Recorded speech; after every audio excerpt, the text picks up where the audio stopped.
Hi welcome again, this is Rajkumar. आज जो है मैं आपको बहुत इंपॉर्टेंट टॉपिक दे रहा हूं जो आपको स्पीकिंग में, राइटिंग में, हर सेक्शन में आपको 100% बेनिफिट देगा, बेनिफिशियल होगा। वो टॉपिक क्या है? वो टॉपिक है आपका role of have form. Role of have form का मैं पार्ट 1 दे रहा हूं। इसमें जो है बहुत बच्चों को कंफ्यूजन होता है, समझ में नहीं आता कि ये किस तरह का रोल करता है, किस तरह का फंक्शन करता है, किस तरह का वर्क करता है। तो आज जो है हम इसको बिल्कुल बेसिक लेवल से सीखने का काम करेंगे, समझने का काम करेंगे, पढ़ने का काम करेंगे। तो यहाँ पे हमने हैव वर्ड लिया, हैव। तो हैव जो है इसका 2 फॉर्म होता है। कौन कौन सा? फर्स्ट जो होता है ये आपका प्रेजेंट फॉर्म, प्रेजेंट फॉर्म, और सेकेंड जो होता है आपका पास्ट फॉर्म। यानी हैव का यूज हम प्रेजेंट फॉर्म में भी करते हैं, प्रेजेंट टेंस में भी करते हैं, और हैव का पास्ट में भी यूज किया जाता है। यानी पास्ट में इसका क्या यूज किया जाएगा उससे हम जानने का काम करते हैं। हैव अगर आपका प्रेजेंट में होगा तो ये आपका सिंगुलर होगा, ये आपका सिंगुलर होगा या फिर आपका प्लुरल होगा। यानी हैव जब आपका प्रेजेंट में होगा तो सिंगुलर होगा या फिर प्लुरल होगा। तो सिंगुलर में क्या होगा? तो सिंगुलर में ये आपका हैज होगा, सिंगुलर में आपका हैज होगा, और प्लुरल में क्या होगा? तो प्लुरल में ये आपका हैव होगा, प्लुरल में ये आपका हैव होगा। अगर यही हैव आपका पास्ट फॉर्म का काम करता है, पास्ट में यूज किया जाता है, तो यहाँ भी ये आपका सिंगुलर और प्लुरल दोनों होगा। यानी यहाँ ये भी सिंगुलर होगा और यहाँ पे ये प्लुरल भी होगा। जब ये सिंगुलर होगा तो ये पास्ट में क्या यूज किया जाएगा? हैव यूज किया जाएगा या फिर कुछ और यूज किया जाएगा।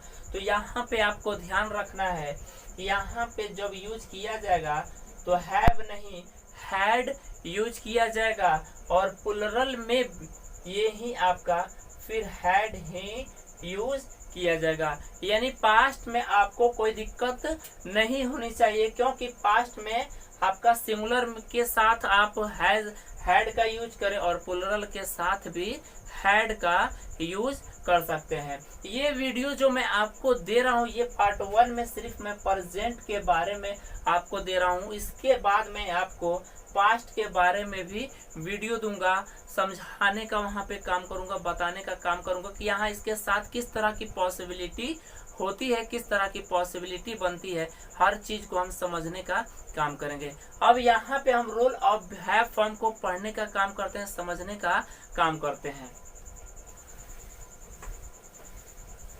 रोल ऑफ हैव फॉर्म को समझने के लिए हमें कुछ एग्जाम्पल से गुजरने होंगे, कुछ हमें एग्जाम्पल्स लेने होंगे, तो उससे हम लेने का काम करते हैं, उससे हम जानने का काम करते हैं। तो यहाँ पे हमने लिया फर्स्ट, दे हैव पेन्स। फिर यहाँ पे हमने सेकंड लिया they have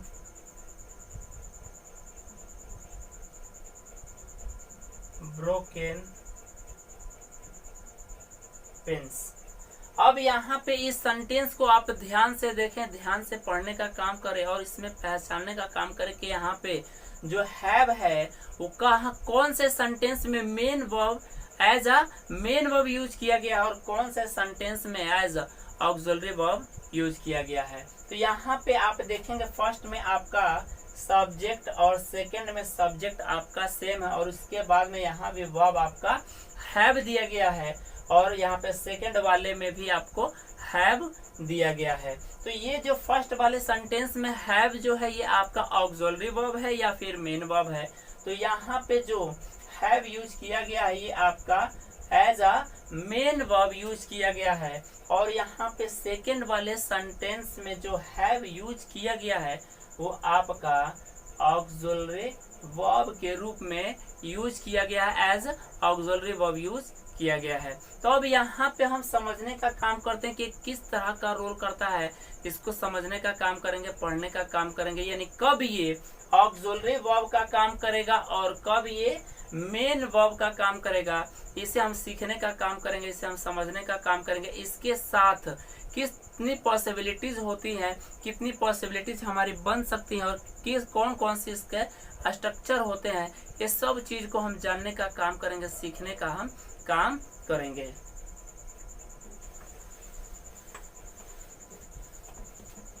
role of have form, तो ये जो है आपका, यानी अभी हमने देखा कि ये ऑक्सिलरी वर्ब के रूप में भी यूज किया जाएगा, यानी एज ऑक्सिलरी वर्ब ही ये आपका यूज किया जाता है। और ये जो है मेन वर्ब के as a main verb use किया जाएगा। अब यहाँ पे आप ये जानिए कि कब ये ऑक्सिलरी वर्ब का काम करेगा। जब आपका हैव के बाद में आपका कोई भी यहाँ मेन वर्ब आपको दिया हो, तो यहाँ उसके पहले आने वाला वर्ब आपका ऑक्सिलरी वर्ब होगा, ऑक्सिलरी वर्ब होगा। और मेन वर्ब कब होगा, जब इसके बाद में, यानी कोई भी वर्ब के बाद में, चाहे हैव हो, चाहे हैज हो, या हैड हो, इज हो, एम हो, आर हो, वॉज हो, या फिर वर हो, उस सब के बाद में यहाँ पे अगर आपको नाउन दिया हो, प्रोनाउन दिया हो, या फिर एडजेक्टिव दिया हो, या फिर आपको एडवर्ब दिया गया हो, तो ये आपका as a main verb use होता है, as a main verb use किया जाता है। अब यहाँ पे आप देखने का काम करें कि हमने फर्स्ट एग्जांपल क्या कहा था। हमने कहा था फर्स्ट एग्जांपल में दे हैव पेन्स, तो दे हैव पेन्स यानी पे हैव जो आपका यूज किया गया था वो आपके हैव के बाद में वहां पे आपका नाउन यूज किया गया था, इसीलिए वो आपका मेन वर्ब था।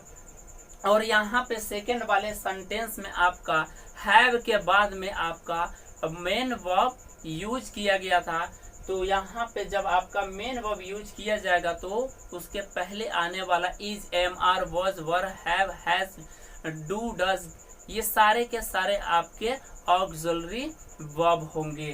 तो यहाँ पे आपका ऑक्सिलरी वर्ब था। अब यहाँ पे ऑक्सिलरी वर्ब जो है आपका सिंगुलर भी हो सकता है और प्लूरल भी आपका हो सकता है।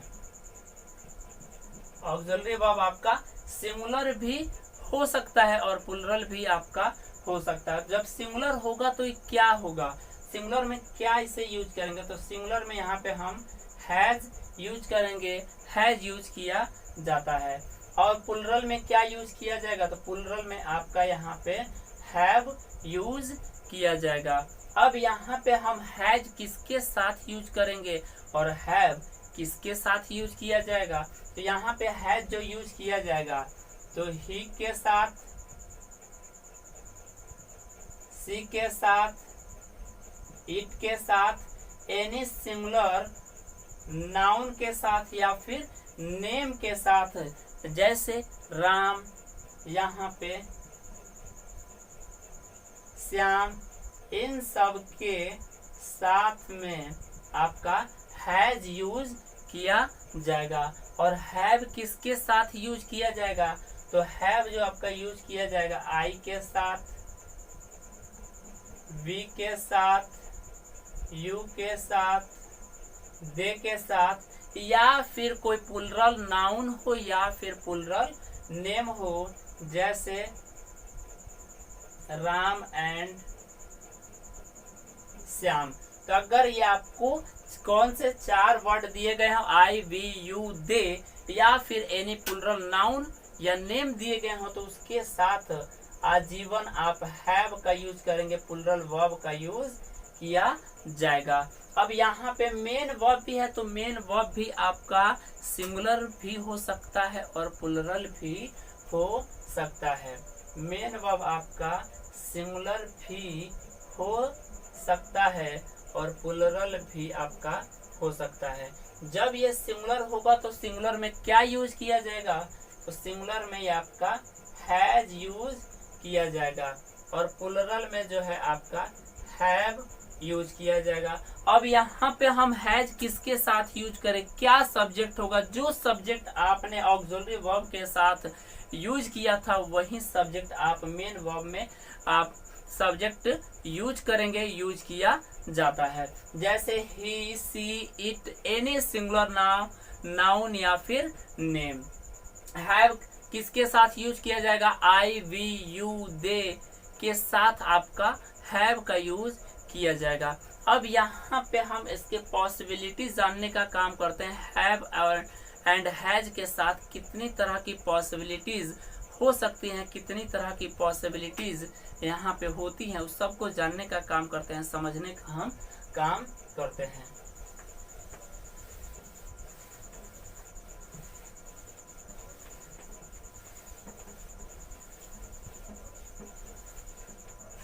यहाँ पे हैव और हैज के साथ जो पॉसिबिलिटीज होंगी, तो आपको सबसे पहले यहाँ पे सब्जेक्ट दिया गया होगा। सबसे पहले आपको सब्जेक्ट दिया गया होगा और सब्जेक्ट के बाद में आपको यहाँ हैव या फिर हैज या फिर आपको यहाँ बिन मिल सकता है, बिन आपको दिया जा सकता है, आपके स्ट्रक्चर में हो सकता है। इसके बाद में यहाँ पे आपका दो तरह का कंडीशन यहाँ पे बनता है। कौन कौन सा? फर्स्ट जो कंडीशन बनता है, इस सब्जेक्ट प्लस हैव या हैज प्लस विन के बाद में आपका यहाँ पे V4 यूज किया जा सकता है, यूज किया जाएगा। और सेकेंड जो यहाँ पे पॉसिबिलिटीज बनता है, यहाँ पे V3 यूज किया जाएगा। अब यहाँ पे प्रश्न ये उठता है कि जब ये आपका V4 यूज किया जाएगा तो ये किस टेंस का होगा, किसका क्या वॉइस होगा? ये जो है आपका प्रेजेंट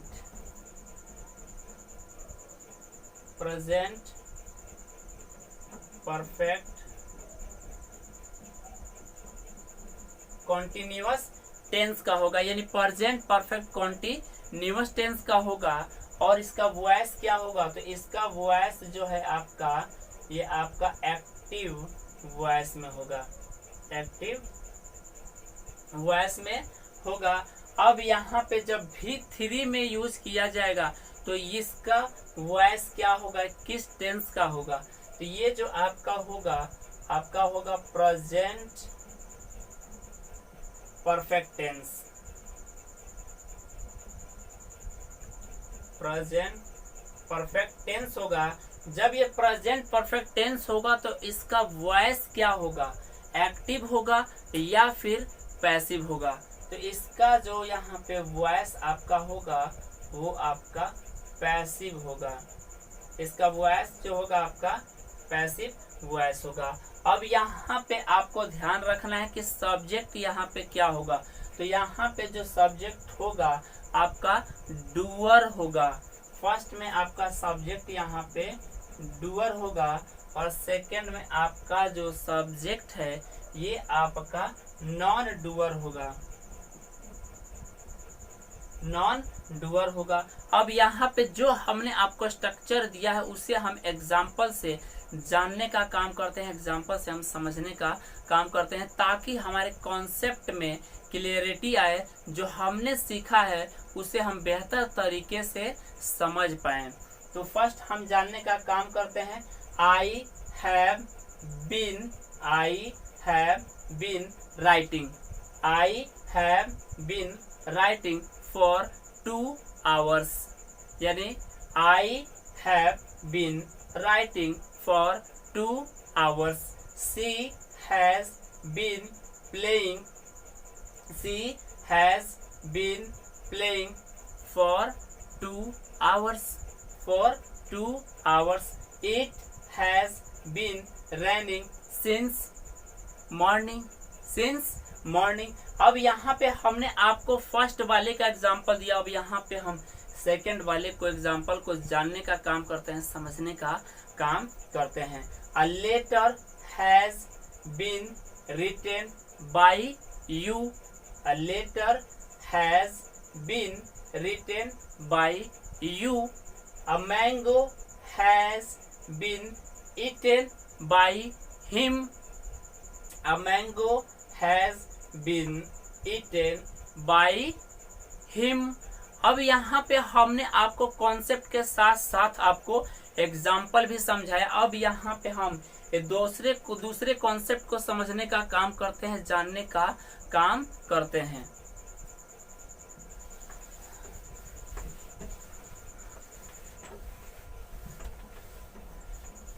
इसके साथ जो दूसरा कॉन्सेप्ट बनता है, दूसरा पॉसिबिलिटीज होता है, वो होता है आपका क्या, यहाँ पे आपको सब्जेक्ट दिया गया होगा और सब्जेक्ट के बाद में यहाँ पे आपको हैव या फिर हैज दिया गया होगा।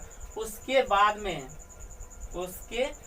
में आपको यहाँ पे 2 + V1 दिया गया होगा। जब यहाँ पे 2 + V1 दिया गया होगा तो ये आपका स्ट्रक्चर कैसा होगा, आपका किस टेंस का होगा और कैसा वॉइस होगा। तो इसका जो आपका टेंस होगा वो आपका प्रेजेंट टेंस का होगा, प्रेजेंट टेंस का होगा। जब ये प्रेजेंट टेंस का होगा तो इसका वॉइस क्या होगा, एक्टिव होगा या फिर पैसिव होगा। तो इसका जो आपका वॉइस होगा वो आपका एक्टिव वॉइस होगा, एक्टिव वॉइस होगा।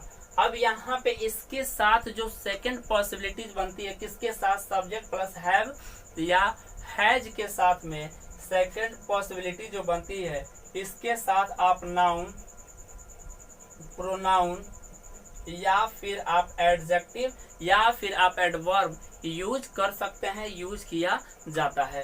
अब यहाँ पे जब यूज किया जाता है तो ये कैसा सेंटेंस होगा, इसका वॉइस क्या होगा।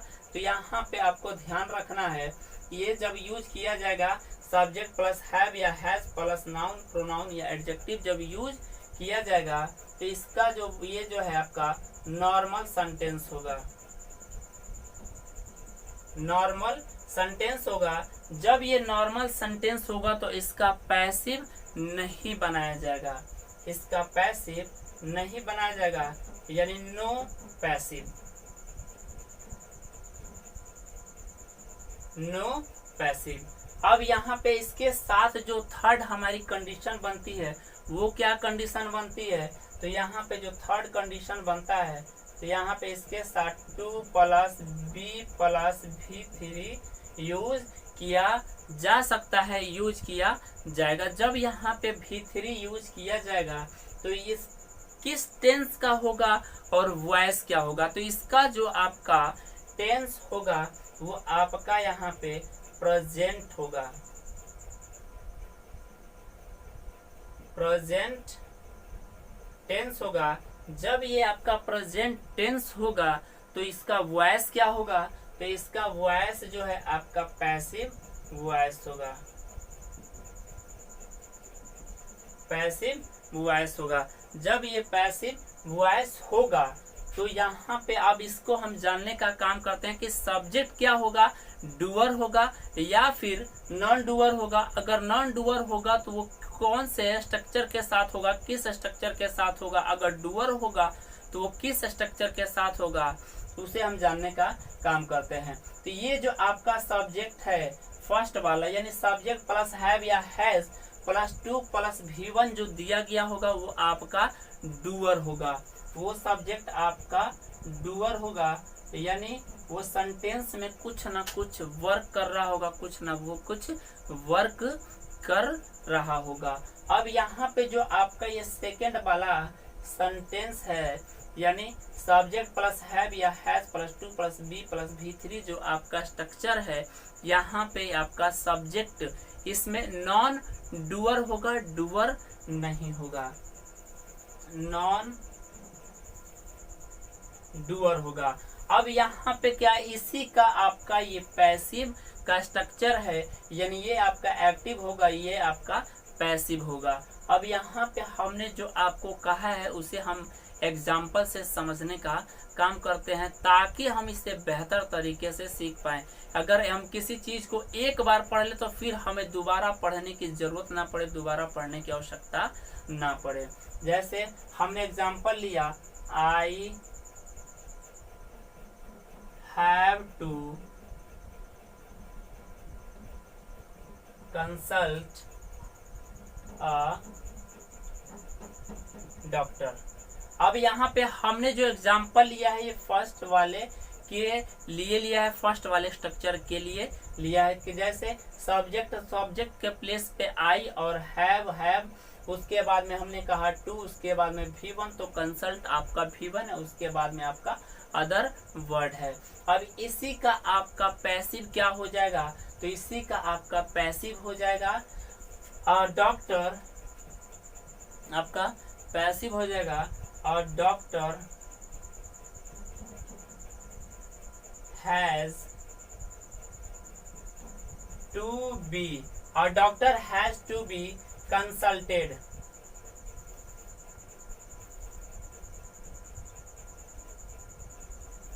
Bye me. A doctor has to be consulted by me. A doctor has to be consulted by me. अब यहाँ पे हम सेकंड एग्जाम्पल लेकर समझते हैं। यहाँ पे एक दिया, और भी आप बेहतर एग्जाम्पल ले सकते हैं और बेहतर आप कर सकते हैं। जैसे she has to guide me, she has to guide me.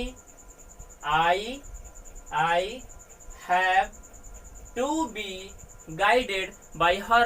I have to be guided by her.